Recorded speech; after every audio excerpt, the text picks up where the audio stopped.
Prediction markets వచ్చింది, ICM వచ్చింది, లేదా ఇప్పుడే ఎందుకు కైలాష్ సంబంధించిన 40% అక్యురసీ కూడా వచ్చిందని చెప్పారు. బట్ ఎందుకని 2025లోనే ఎందుకు ఇంత బూమ్ అయింది?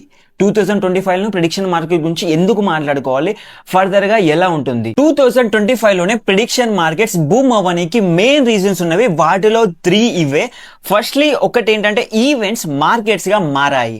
Like sports events, elections, macro data, ఇవన్నీ ఒక మార్కెట్స్ లాగా మారడం జరిగింది. అండ్ ఇదే టైంలో రెగ్యులేటరీ క్లారిటీ వచ్చింది.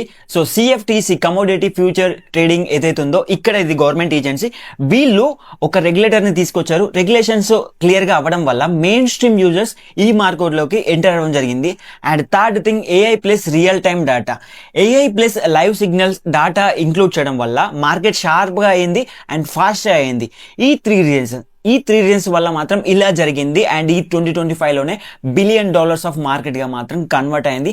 మాక్సిమం మనం ఇంకొక యాన్యువల్ లో ఇంకెంత వరకు మారుతుందో ట్రిలియన్స్ లో వెళ్లే ఛాన్స్ కూడా ఉండే ఛాన్స్ ఉండొచ్చు. సో మాక్సిమం మనం time will decide everything. Prediction markets ఇప్పుడు రియల్ టైమ్ డాటాగా మారబోతున్నాయి అండ్ రియల్ టైమ్ ఇన్ఫర్మేషన్ ఇవ్వబోతున్నవి, రియల్ టైమ్ ఇంజన్స్ గా మారబోతున్నవి.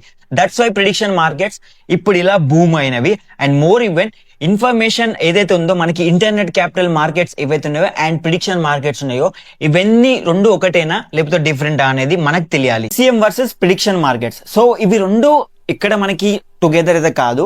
ఐసీఎం ఇంటర్నెట్ క్యాపిటల్ మార్కెట్ ఏదైతే ఉందో, క్యాపిటల్ ఎక్కడ ఫ్లో అవ్వాలనేది మనకి డిసైడ్ చేస్తుంది. అండ్ ప్రిడిక్షన్ మార్కెట్ ఏదైతే ఉందో, ఇన్ఫర్మేషన్ కరెక్టే కాదా అనేది మనకి డాటా ఇస్తుంది. ఇన్ఫర్మేషన్ కరెక్టా కాదా అనేది మనకి రియల్ టైమ్ గా తెలుస్తుంది. సో ఐసీఎం ఏదైతే ఉందో టోటల్ క్యాపిటల్ మీద వర్క్ అవుతుంది. ప్రిడిక్షన్ మార్కెట్స్ అనేది ఇన్ఫర్మేషన్ రెగ్యులేటెడ్ గా, ఇన్ఫర్మేషన్ రియల్ టైమ్ గా మాత్రం వర్క్ అవుతుంది.